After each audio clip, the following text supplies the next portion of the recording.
আল্লাহর পয়গম্বরের বাবা আব্দুল্লাহ বড় সুন্দর ছিলেন, চেহারা বড় সুন্দর ছিল। আব্দুল মুত্তালিবের ওই 11 সন্তানের মধ্যে সবচাইতে সুন্দর ছিল গো আমার পয়গম্বরের বাবা আব্দুল্লাহ।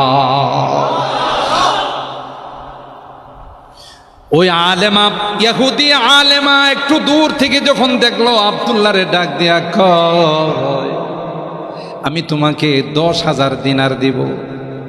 তখনকার 10,000 দিনার এখন মিলিয়ন বিলিয়ন ডলার। তো কি জন্যে, তুমি কি আমারে বিয়ে করবানি? এই প্রস্তাব দেওয়ার জন্য আমি শুধু তোমাকে অফারটা দিলাম। আব্দুল্লাহ কয়, আমি তো একা কোনো সিদ্ধান্ত নিতে পারবো না। আমার মুরব্বীরা আছে, আমার বাবা আছে, আমার বংশের মানুষ আছে, তাদের পরামর্শ না করে আমি সিদ্ধান্ত নিতে পারবো না।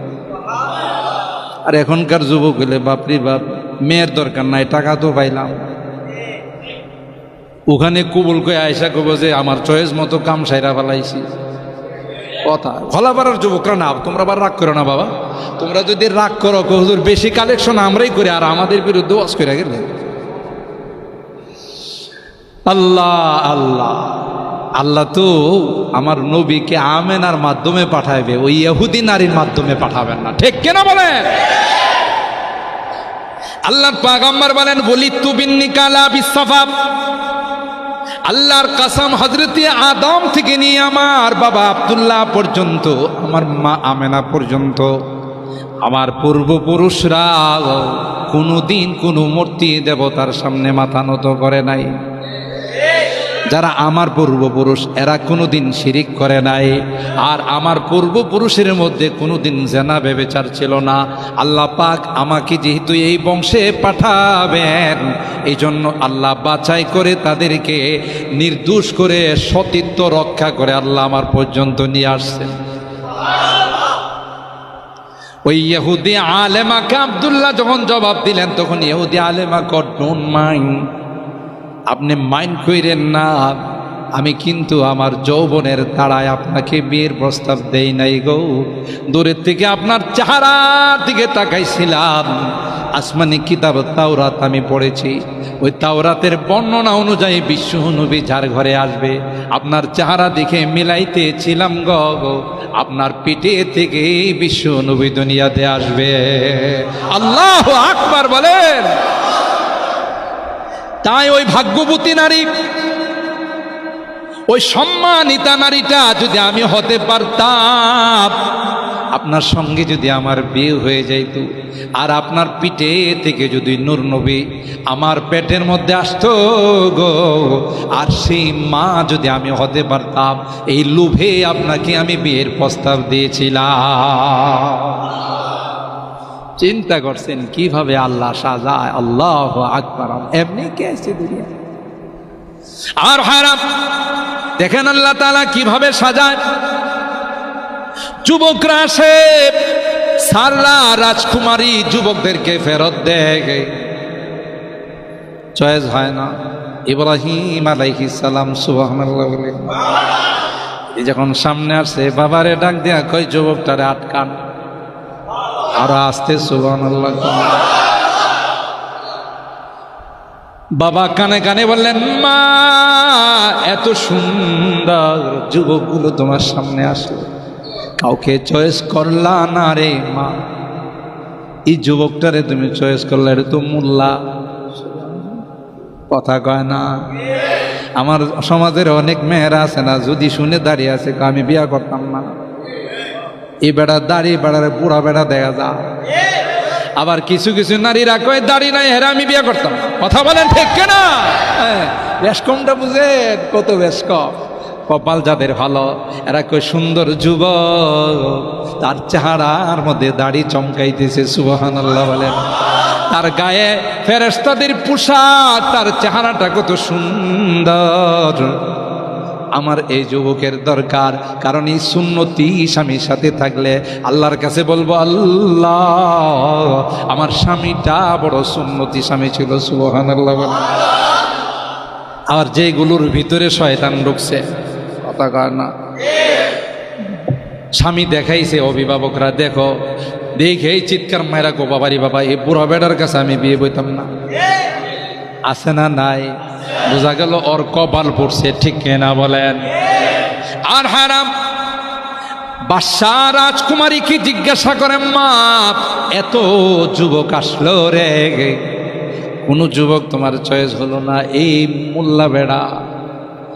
ওই রাজকুমারী ডাক দিয়া কই, বাবা আমি তো মিলাইতেছিলাম যেই যুবককে আমি স্বপ্ন দেখেছিলাম যার সঙ্গে আমার বিয়ে হচ্ছে, একটা যুবকের চেহারাও আমার স্বপ্নের চেহারার সঙ্গে মিলতেছিল না। যখন এই যুবক আসলো, আমার স্বপ্নের চেহারা 16 আনা তার সঙ্গে মিলে গেল। সুতরাং আমার বুঝতে বাকি নাই রে, আসমানের মালিকের ইশারায় তার সঙ্গে আমার বিয়ে হবে। সুবহানাল্লাহ।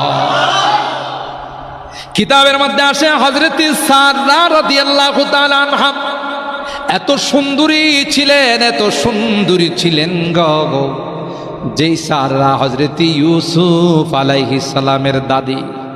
কথা কয় না? এই জন্য কিতাবের মধ্যে লিখে গো, ওই দাদির সৌন্দর্যটা কিছুটা হযরত ইউসুফ পাইছে। সুবহানাল্লাহ। জামালে হুসনি ইউসুফ পর ফকত আশিকি জুলাইখাতি, জামালে হুসনি ইউসুফ পর ফকত আশিকি জুলাইখাতি, तुम्हारे रुए रोशन पर फिदा सारे जहानी। सुबहानाल्लाह বলে।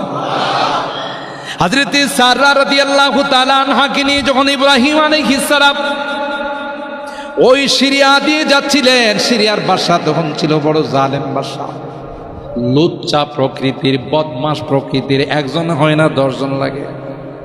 এরকম মানুষ বাংলাদেশে আছে না? এক এক রাত্রে এক এক পতিতা লয়ে যায়, কথা কয় না। এটি কি মানুষ না হাইওয়ান আর জানোয়ার? কথা বলেন ঠিক কিনা? দেখেন না ভাদ্র মাস আসলে কুকুর এক জায়গায় থাকে, খলাপাড়ার কুকুর সহিলপুর যায়, সহিলপুরের কুকুর আরও বিশ্ব রোডে যায়, কি তালাশ করে? কুত্তি তালাশ করে। কথা বলেন ঠিক কিনা? তাহলে একটা কুকুর আর কুত্তির যে স্বভাব, তুই যদি প্রতি রাত্রে একজনের কাছে যা, তোর তো তার চেয়ে তো আরো খারাপ। কথা বলেন ঠিক কিনা? আল্লাহ বলেন এরা তো চতুষ্পদ জন্তুর চেয়েও খারাপ। কথা বলেন ঠিক কিনা? আর খারাপ হযরত সারা রাদিয়াল্লাহু তাআলা আনহার খবর বাদশার কাছে পৌঁছে দিল, জাহাপনা এত সুন্দর নারী আমাদের চোখে কোনোদিন পড়ে নাই, কই তাইলে তারে নিয়ে আসো। নাউজুবিল্লাহ। আগে ইব্রাহিম খলিলুল্লাহকে ডাকছে, বুখারী শরীফের হাদিস, কোনো গল্প মনে করবেন না।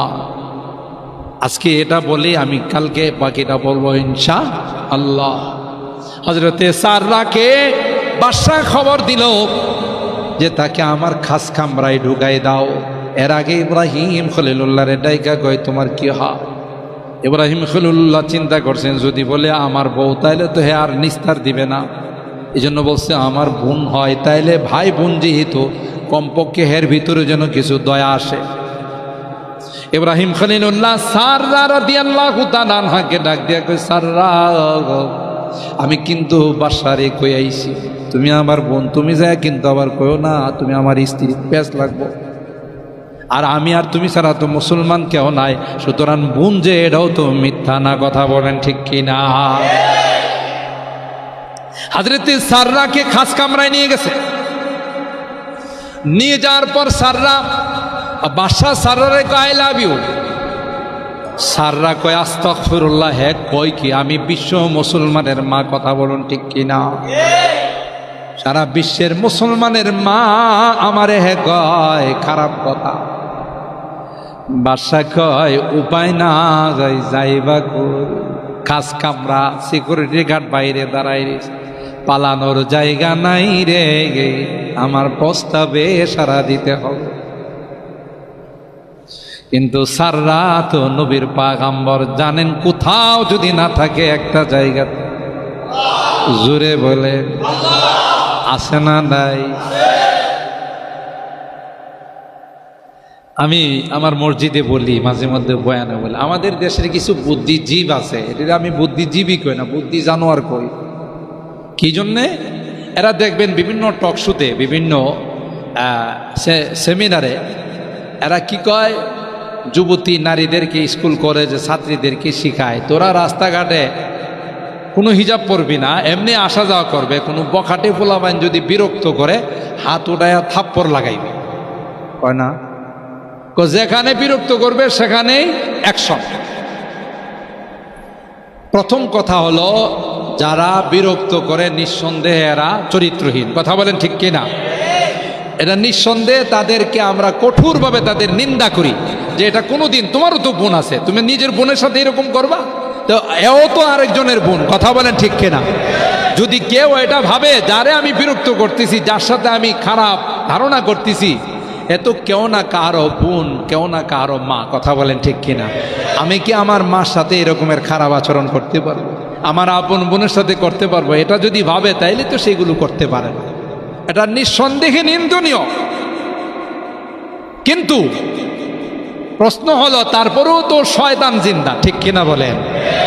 শয়তান জিন্দা। শয়তান তো যুবক ছেলেদেরকে উস্কে দিবে, কিন্তু যেই যুবতীটা হিজাব ছাড়া, গায়ে কাপড় ছাড়া বা হালকা পাতলা কাপড় পরে বের হলো, এই যুবতীরও দোষ আছে না?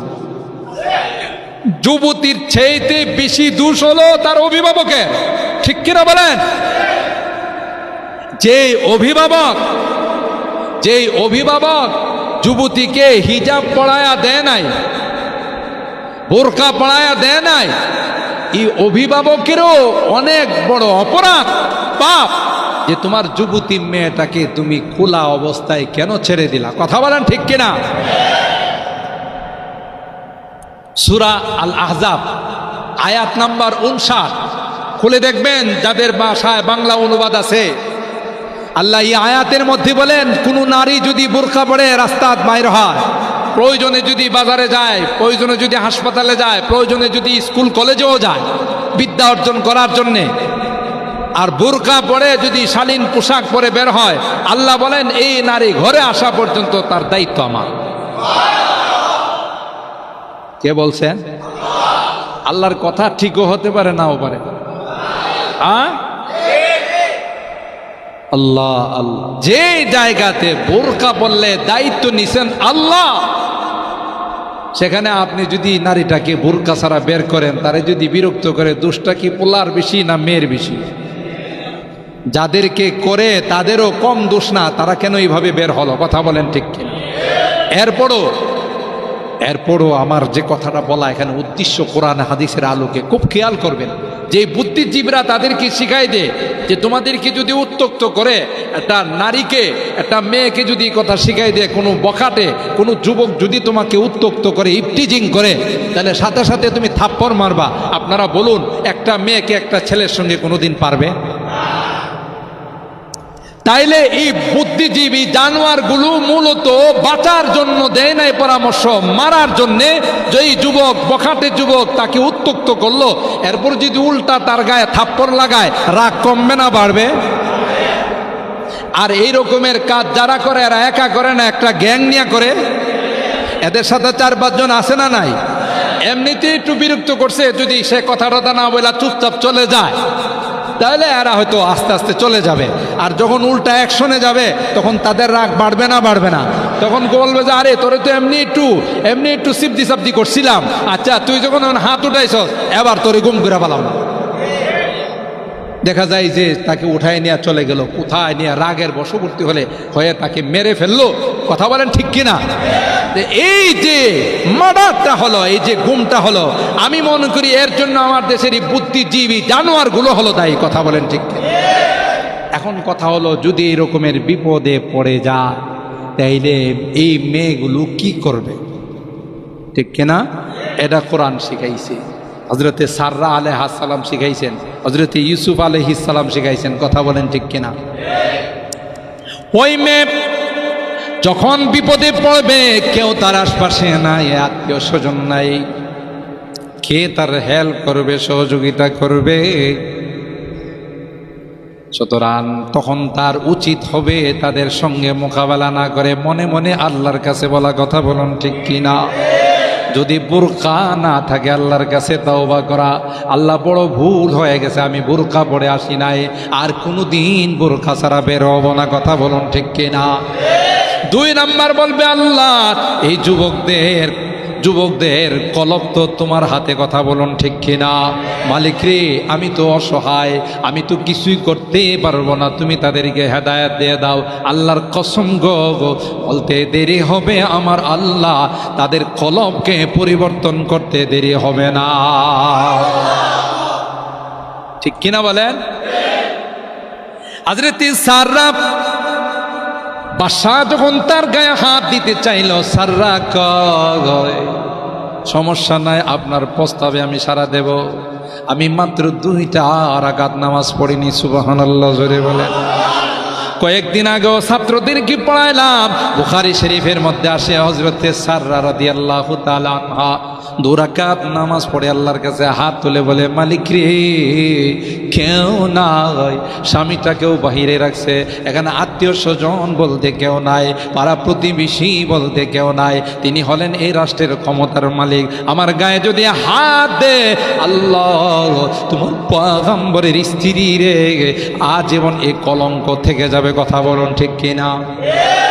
এ মালিক, এ মালিক, কার কাছে বলবো? কেউ তো না হয়, তোমার কাছে ফরিয়াদরা জানাইলাম, আল্লাহ এই মুহূর্তে আমাকে সাহায্য করার পৃথিবীর কেউ না হয়, একমাত্র তুমি যদি সাহায্য করো তার হাত থেকে বাঁচতে পারবো। আল্লাহর কসম, বুখারী শরীফ খুলে দেখুন, বলতে দেরি হয়, আল্লাহ পাক সাররার দোয়া কবুল করতে দেরি হয় না। নামাজ পড়ে দোয়া করলে কবুল হয় না? কই হুজুর ওয়াজ করেন না, জীবনে কত দোয়া করছি, কামও লাগে না? দোয়ার মতো দোয়া করতে হবে। আল্লাহর হাবিব বলেন, আল্লাহর বান্দার কোনো দোয়াই বিফলে যায় না। সুবহানাল্লাহ। কোনো সময় নগদ হয়, কোনো সময় বাকি, কোনো সময় দুনিয়ায়, না হয় পরকালে। সুবহানাল্লাহ বলেন। দোয়া করতে হবে, নিরাশ হতে, আল্লাহকে হাজির নাজির জেনে দোয়া করলে হাদিসের ভাষ্য অনুযায়ী এই দোয়া কোনোদিন বিফলে যায় না। সুবহানাল্লাহ বলেন। হযরত সাররার দোয়া কবুল। সুবহানাল্লাহ বলেন। ওই লুচ্চা বদমাশ বাদশার গায়ে কম্পন শুরু হয়ে গেল, প্যারালাইসিসের মতো হাত কাঁপা শুরু হয়ে গেল, হাত দিবে দূরের কথা, হাত রাখতেই পারতেছে না। আরো জোরে কার অ্যাকশন?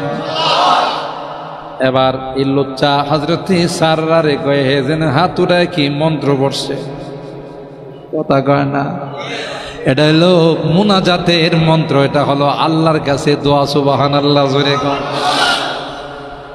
এবার কয়, তুমি যদি আমার জন্য একটু দোয়া করো, আল্লাহ যদি আমারে সুস্থ করে দে, আর তোমার দিকে হাত বাড়াবো না। কিন্তু কয়টা কথা আছে না, কয়লা ময়লা ধুইলে যায়, ঠিক কিনা?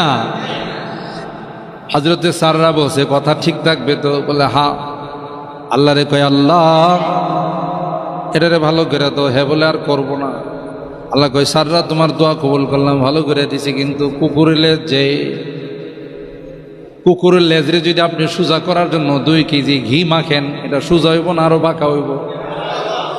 লেজে কইব যে এতদিন তো শক্ত হওয়ার কারণে বেশি করে বাঁকা হইতে পারে না, এখন ঘি মাইজা নরম করে দিছ, আরো বাঁকা হয় না। কথা কয় না? কামারের দোকানের সামনে একটু দাঁড়ায়েন, লোহারে যখন পিটায় একটা আওয়াজ হয়, যেই সেই কথা কয় না? লোহারে যখন পিটায়, লোহা কামারে পিটায় লাভ নাই, তুই কি পিটায় আমারে পিতল বানাইতে পারো? আমি যে কথা কয় না? এই বদমাশ হযরত সাররা দোয়া করে যখন ভালো করে দিলেন, আবার তার দিকে হাত বাড়াইলেন, নাউজুবিল্লাহ বলেন। সাররা আবার আল্লাহর কাছে দোয়া করলেন, আল্লাহ এর তো হেদায়েত হয় নাই। আবার তার অবস্থা খারাপ হয়ে গেল। 1 বার 2 বার 3 বার যখন এরকম করলো, আর সাররাও কার কাছে কয়? আরো জোরে বলেন, কার কাছে কয়? 3 বারের মাথায় বুঝতে পারছে সর্বনাশ, এটা তো সাধারণ কোনো মানুষ নয় রে, এটা নিশ্চয় কোনো বড় মাপের মানুষ। সুবহানাল্লাহ। ওই জালেমের বুঝতে বাকি না হাত তুলে কারে জেনে কি কয়, আর ইনি সাথে সাথে রিসিভ করে অ্যাকশনে যায়। কথা বলুন ঠিক কিনা? হযরতে সাররাকে 3 নম্বরের মাথায় বলে, না না না, আবার তুমি আমারে ভালো করে দাও, আমি তোমার দিকে হাত বাড়াবো না রে। আমি যদি ভালো করে দাও তোমাকে নিরাপদে বিদায় দেব। 3 বারের মাথায় যখন ভালো হয়ে গেছে, চাকরদেরকে ডাক দিয়া কয়, রাজপ্রাসাদের সিকিউরিটি গার্ডদের ডাক দিয়া কয়, এই জিন্দারে কুত্তিকে নিয়ে এসো, যেটা হাত তুলা কি যেন কয়, আর আমার অবস্থা কেরোসিন হয়ে যায়, তাড়াতাড়ি বাহির কর। আর এটা অনেক সম্মানিত মানুষ রে, এটা বড় দামি মানুষ। কথা বলুন ঠিক কিনা? সাথে করে রাজপ্রাসাদ থেকে আরেকজন বান্দি তার খেদমতের জন্য লাগাই দিছে, যে বান্দির নাম হলো হযরতে হাজেরা।